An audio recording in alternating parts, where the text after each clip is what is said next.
jumpa lagi sama Satsi. Makasih banyak kalian udah nonton video Satsi lagi. Halo, Assalamualaikum warahmatullahi wabarakatuh. Bagi yang berpuasa, selamat menjalankan ibadah puasa. Semoga puasanya lancar ya sampai akhir. Dan ya, terima kasih kalian sudah menonton video Satsi lagi. Kali ini Satsi mau membahas tentang tips memilih suami ya, calon suami, atau kalau kalian yang lagi cari cowok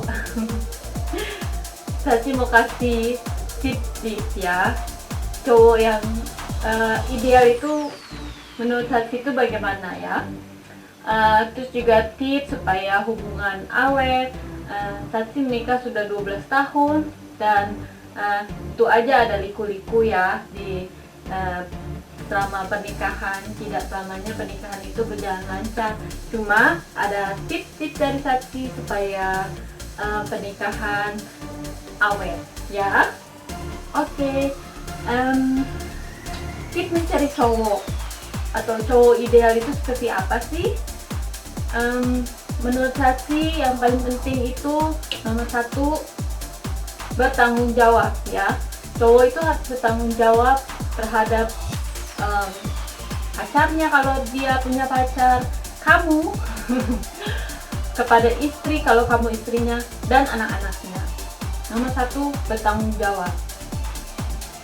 Nah, tentu saja dalam bertanggung jawab itu laki-laki harus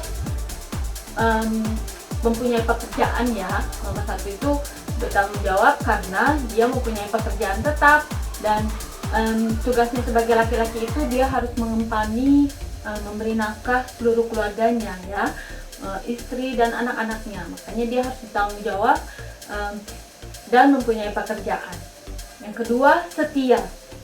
Kalau dia bertanggung jawab, punya pekerjaan bagus, mengempani, membiayai seluruh keluarga, tapi dia nggak setia, ke laut aja.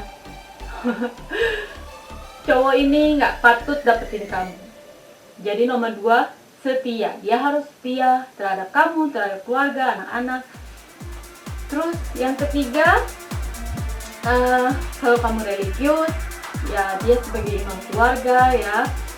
Dia imam dalam menjalankan ibadah, misalnya dalam sholat, atau kalau kamu non muslim ke gereja bersama, atau kalau kamu Buddha ke vihara bersama, atau kalau kamu Hindu ke pura bersama-sama ya, beribadah bersama.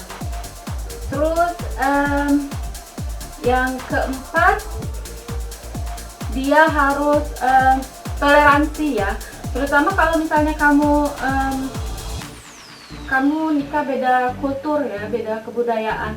Dia harus menghormati budaya kamu. Kamu juga harus menghormati budaya dia ya. Jadi sama-sama toleransi. Kalaupun kamu beda agama, dia harus menghormati agama kamu. Jadi toleransi ini penting sekali dalam kehidupan berumah tangga.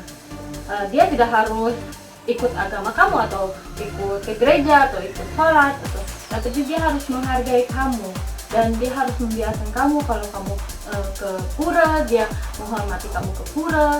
Kalau kamu ke vihara, dia menghormati kamu ke vihara. Jadi toleransi ini penting sekali ya. Begitu. Terus yang kelima, sayang kamu, sayang keluargamu. Jadi nggak cuma sayang kamu aja, dia harus sayang keluargamu juga. Jadi dia harus sayang orang tuamu juga. Kalau misalnya dia ke Indonesia, atau kalian sama-sama di Indonesia, misalnya lagi lebaran, lagi Idul Fitri, dia berkunjung ke keluargamu. Terus kalau kamu masih pacaran, dia berkunjung ke keluargamu, ngapel. Jadi tidak hanya backstreet ya. Kalau backstreet itu berarti dia ciri-ciri dia nggak siap untuk berhubungan dengan kamu. Jadi dia harus gentleman, ketemu ke rumah kamu, terus hey, ini aku, saya kesini untuk bertemu dengan si A atau kamu. Jadi dia gentle, dia tidak takut terhadap keluargamu, dan dia juga sayang terhadap keluargamu. Kalau kalian sudah menikah, dia mengirimkan uang juga tidak hanya untuk keluarga dia, juga untuk keluargamu.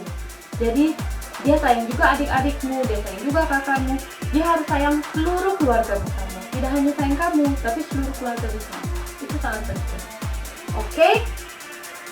Mungkin ada hal-hal yang saya lupa. Kalian bisa terus di komen yang saya lupa. Terus itu tips-tips kamu mencari cowok. Oke.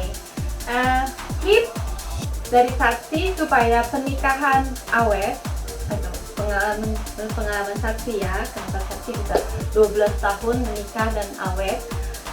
Yang pertama itu ya saling menghormati ya. Misalnya kalian beda kultur, beda budaya, atau beda pendapat, kalian harus saling menghormati. Jangan misalnya kamu punya pendapat A, suamimu punya pendapat B, kamu nggak menghormati pendapat dia, kamu maunya aku yang harus menang, terus egois ya, itu tidak boleh. Jadi saling menghormati, tidak boleh egois. Kamu menghargai pendapatnya, oke, kamu simpan, walaupun kamu tidak setuju, tapi kalian harus membicarakannya lagi, oke? Bahkan ada undang-undangnya. Saksi kuliah keguruan, di sini kalau kamu kuliah keguruan, kamu belajar 1 semester mengenai hukum, ya. Jadi kalau misalnya misalnya suatu saat mau kerja di Jugendamt, bahasa Jermannya, bahasa Indonesianya KPAI, kamu bisa menasehati orang tua yang punya masalah, juga anak-anak, dengan berdasarkan buku-buku undang-undang ya. Buku undang-undangnya tebal. Ini kumpulan buku undang-undang. Di sini ada juga peraturan tentang perceraian ya. Terus ya. Genau. Ya, tadi Sati mau bilang, jadi menurut undang-undang itu kalian harus saling menghormati ya. Kalian harus saling menghormati, bahkan untuk beda pendapat pun kalian harus membicarakannya lagi kalau kalian saling berbeda pendapat ya. Itu ada undang-undangnya juga di sini. Kalau kalian beda pendapat, itu kalian harus saling menghormati. Ya. Oke, di sini undang-undangnya ya, ada undang-undang pernikahan, ada undang-undang tentang perceraian, ada undang-undang tentang berbeda pendapat. Jadi di situ diwajibkan kalau kamu tidak bisa berbeda pendapat dan tidak bisa menyatukan perbedaan kalian. Nah, kalian bisa mengajukan ke pengacara atau ke Jugendamt kalau kalian minta bantuan. Nah, di situ pengacara akan cari garis tengah, dan tentunya hakim yang akan menentukan bagaimana pendapat kamu atau pendapat suami yang akan dibenarkan, tentunya menurut undang-undang juga ya. Jadi seperti tadi bilang, yang pertama kalian harus saling menghormati pendapat masing-masing. Atau kalau kalian tidak bisa menghormati pendapat masing-masing, misalnya aku maunya ini, dia maunya ini. Sebagai contoh, kalian berantem, terus rebutan anak, sudah punya anak ceritanya, terus rebutan anak. Nah, kalian harus meminta tolong di sini ke Jugendamt KPAI, dan dari situ dia akan mengajukan suatu permohonan, dan hakimnya akan menentukan. Tentunya akan dilihat apakah anak ini nyaman dengan kamu atau nyaman dengan suamimu ya. Jadi kalau kalian tidak bisa membicarakan perbedaan pendapat kalian, tentu akan ada penengah seperti KPAI kalau kalian sudah punya anak ya, Jugendamt di sini, atau di sini ada sosial arbeit. Kalian bisa ke pengacara kalau kalian benar-benar tidak punya uang. Di sini saya tahunya Hamburg ya. Di Darmstadt kalian bisa mengajukan pengacara di situ dengan membayar mungkin 2-5 euro, membayar registrasi ya. Nah, kalian bisa ditolong di situ ya. Kalau memang sudah akut perbedaan pendapatnya. Makanya syarat pertama yang tadi Sakti bilang, saling menghormati perbedaan pendapat ya. Kalau bisa disatukan, kalau nggak bisa kalian harus hilfeholen. Oke? Kalian harus minta bantuan dari pihak luar. Yang kedua, menurut penelitiannya, research tadi, cowok itu suka cewek yang inteligen. Sebenarnya egois juga ya. Apakah cowoknya inteligen juga? Kalau kamu inteligen, tentunya dia akan sayang sama kamu. Tentunya pernikahan akan berjalan lancar. Maksud saya di sini bukan inteligen kamu jago matematik atau kamu jago biologi, jago fisika. Inteligen itu macam-macam ya. Ada kemampuan kompeten di bidang berkeluarga. Jadi kamu pintar mengurus anak. Kamu pintar di bidang sosial. Jadi kamu sangat menyayangi anak-anakmu sampai suamimu itu kagum, wow, dia pintar sekali mengurus anak. Atau pintar dalam keuangan, kompeten kamu di dalam keuangan. Jadi kamu bisa manage, dikasih uang belanja 1 miliar, kamu bisa memanage uang belanja ini sehingga cukup. Atau kamu dikasih uang belanja, I don't know, maybe about 2 juta rupiah bulan atau 1 juta rupiah. Dengan 1 juta rupiah ini kamu bisa awet sebulan, bisa utuh, bahkan bisa lebih uangnya. I don't know how. Kamu pintar sekali memanage uang sampai suamimu ini kagum. Nah, tulis si cowok juga tentunya harus pintar juga ya. Jangan cuma kamunya aja yang pintar, terus si cowok nggak pintar. Balance. Tapi yang nomor 2 ini intelijen. Jadi kamu harus pintar-pintar ya dalam berumah tangga, pintar mengurus anak, pintar membersihkan rumah misalnya. Wow, saya tidak harus membayar pembantu, ternyata suami istri saya pintar sekali beres. Tentunya suamimu juga harus bantuin bersihin rumah, oke?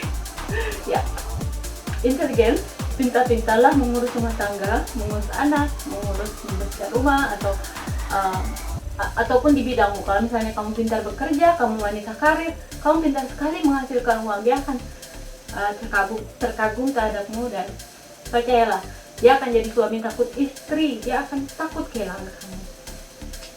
Oke, yang nomor 3, apa lagi ya? Ya, kamu juga harus setia ya. Jangan cuma dia aja yang setia. Walaupun misalnya kamu kerja di bar, banyak cowok-cowok ganteng, kamu harus melayani cowok-cowok ganteng yang mau pesan minuman. Kamu dituntut kesetiaanmu. Cowok ini dia ngelihat juga, dia ngelihat apakah kamu ini setia atau tidak, kamu tipe cewek yang tipe istri yang idaman dia atau tidak. Dia akan melihat dari situ.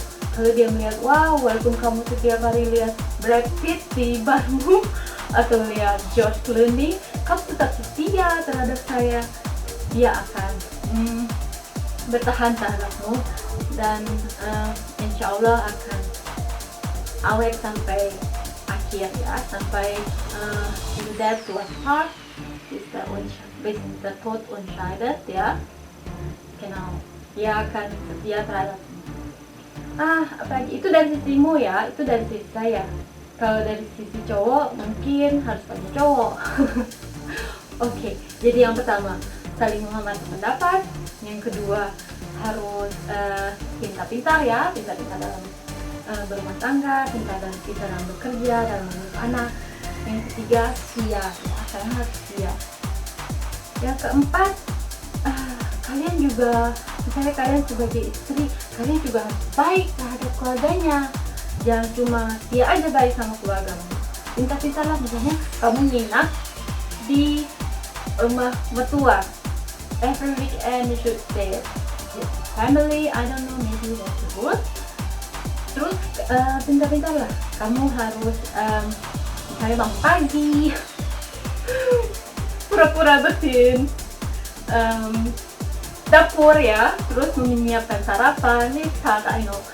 Tapi dengan cari muka begini, dia akan melihat, wow, dia ternyata sayang keluargaku juga ya, dia rela berkorban sampai bangun pagi, nyiapin sarapan untuk keluargaku, walaupun dia punya anak, masih harus nyuapin anak walaupun ribet ya. Jadi ya itu berkorban lah sedikit. Kenal, kamu harus menyayangi keluarganya juga, ya. Sayangi juga mertua, walaupun males banget. Oke, kamu harus tulus ya, tidak boleh bersungut-sungut. Ya, kamu harus tulus menyayangi keluarganya. Tentu saja keluarganya juga harus menyayangi kamu ya. Seperti saya bilang, harus balance, tidak boleh satu lebih dari yang lain. Ya, kamu harus menyayangi keluarganya. Kalau dia punya kakek nenek, sayangi kakek neneknya, mungkin bantuin berbelanja kalau kakek neneknya sudah tua atau orang tuanya sudah tua, ya. Terus kalau dia punya adik atau ponakan, pintar-pintarlah cari muka ya, misalnya beliin coklat untuk ponakan-ponakan ya, atau permen. Atau kalau kamu merayakan Natal atau Paskah, kasih kado Natal, kado Paskah. Terus kalau lebaran misalnya kalian lagi kumpul lebaran, kamu bawain uang atau kado ya, kasih angpau, atau lagi Chinese New Year kasih angpau ya. Pokoknya pintar-pintar, sayang keluarganya juga ya, itu yang nomor 4. Tidak hanya sayang suamimu, sayang keluarganya juga. Oke. Yang kelima, kalau bisa, menurutku, tipsku, kita perempuan harus kuat ya. Tipsku yang kelima, kamu harus kuat jadi perempuan.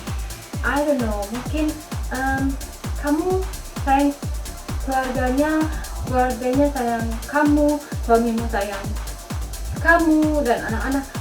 Tapi I don't know, maybe amit-amit cabang bayi suami meninggalkan kita, entahlah, mungkin ke perempuan lain atau mungkin sudah saatnya dipanggil.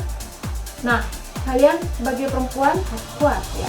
Di sini maksud saya sih, kamu juga harus mempunyai penghasilan kalau bisa. Penghasilan sekecil apapun itu oke, tidak apa-apa. Misalnya kamu berjualan atau kamu kerja sampingan, yang penting kamu menghasilkan sedikit uang untuk kamu dan anak-anakmu ya. Jadi kalau bisa sebagai istri kita mandiri ya, tidak hanya bergantung suami. Oke, sedikit-sedikit manja nggak apa-apa. Sayang, bisa bukain toplesnya. Keras sekali saya tidak bisa buka toples karena cowok nggak suka juga cewek yang terlalu mandiri sampai buka toples pun sendiri. Just joking. Oke, ya. Tapi jangan terlalu mandiri juga ya. Misalnya sampai-sampai kamu yang ngerjain semuanya, suamimu duduk-duduk aja, mulai dari cari duit sampai bersihin rumah, ngurus anak, semuanya. Enak banget. Apa kerjaan suami kalau gitu ya? Dia tidak ada tanggung jawabnya kalau gitu. Oke? Yang penting kalian harus menghasilkan sedikit uang untuk kamu atau untuk keluargamu. Yang penting kamu harus ada uang jajan ya untuk kamu sendiri. Tidak perlu besar ya. Kalau kamu wanita karir bisa menghasilkan uang banyak, bravo. Itu malah lebih bagus lagi. Oke? Saya sih mau kasih tips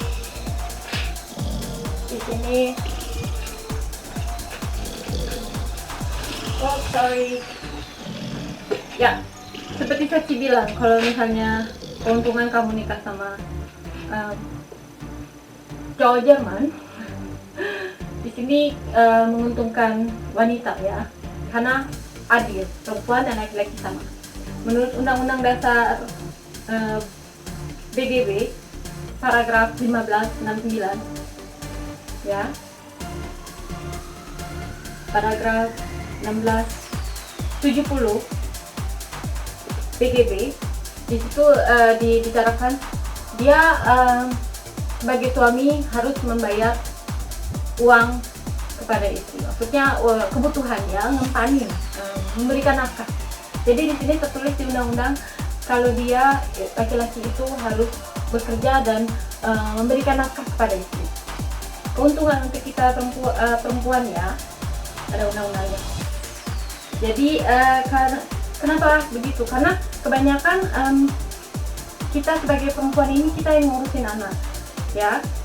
Kebanyakan kita yang, walaupun nggak semuanya, mesti nggak bilang 100%, tapi mayoritas itu perempuan yang ngurusin anak. Jadi laki-laki itu kewajibannya untuk membiayai kita karena gratis loh ngurusin anak. Jadi dia berkewajiban untuk memberikan uang nafkah kepada kita. Oke? Kalaupun kamu cerai, kamu bisa balik ke undang-undang ini. Undang-undang tentang perceraian tertulis di 1564 BGB ya. Terus kalaupun kamu nggak rela, kamu nggak mau cerai, dia nggak bisa nyerahin kamu segitu aja. Itu tertulis di paragraf 1568 efek hotel ya, BGB. Di sini tertulis kalau misalnya kamu sudah cerai atau kamu mau cerai, itu kamu harus pisah dulu selama setahun. Saya bicara di sini mengenai undang-undang di Jerman, oke? Tertulis di paragraf, mulai dari paragraf 1564 PGB sampai dengan paragraf 1568 PGB. Itu tertulis kalau kamu harus selama setahun sudah pisah rumah, pisah ranjang, pisah rumah. Jadi kalau selama setahun kamu nggak pisah rumah pisahnya, hakim nggak bisa tentuin kamu ini bercerai dengan suamimu. Dia tidak bisa ketuk palu untuk menceraikan kalian, si hakim. Terus kalau misalnya kamu nggak boleh, kamu nggak mau, kamu nggak siap, karena di sini tertulis dia nggak bisa karena anakmu misalnya amit-amit sakit atau kamu sakit. Itu tertulis juga di hukum ini, di buku hukum ini ya, Kitabku. Dia harus ngurusin kamu, dia nggak bisa ceraiin kamu begitu aja, karena kamu bergantung dari suamimu untuk mengurusi anakmu ini, atau misalnya kamu yang sakit, tidak bisa diceraikan begitu saja. Oke? Dan hakim akan lihat selama 3 tahun, akan terus diawasi selama 3 tahun. Oke? Kalau mau bahas tentang hukum Jerman, tulis di komentar saksi. Oke? Kalau kalian ada pertanyaan, nanti saya cariin undang-undangnya. Oke? Kalian juga bisa buka di internet undang-undang dasar di Jerman, ada Familien FG, terus ada BGB, GG Grundgesetz, terus ada semuanya diatur di situ mengenai pernikahan, perceraian, pengurusan anak, jual beli sampai warisan, semuanya ada di situ. Kalau kamu pintar, suamimu juga takut sama kamu. Waduh, dia tahu banyak banget. Oke, gitu aja info dari Saksi.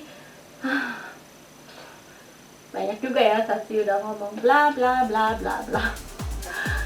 Kalau kamu suka video Saksi ini, jangan lupa untuk subscribe TKW di Jerman, like, dan tonton juga video-video Saksi yang lainnya. Oke? Sampai ketemu lagi di video selanjutnya. Sampai jumpa. Dadah, makasih banyak udah nonton. Bye bye.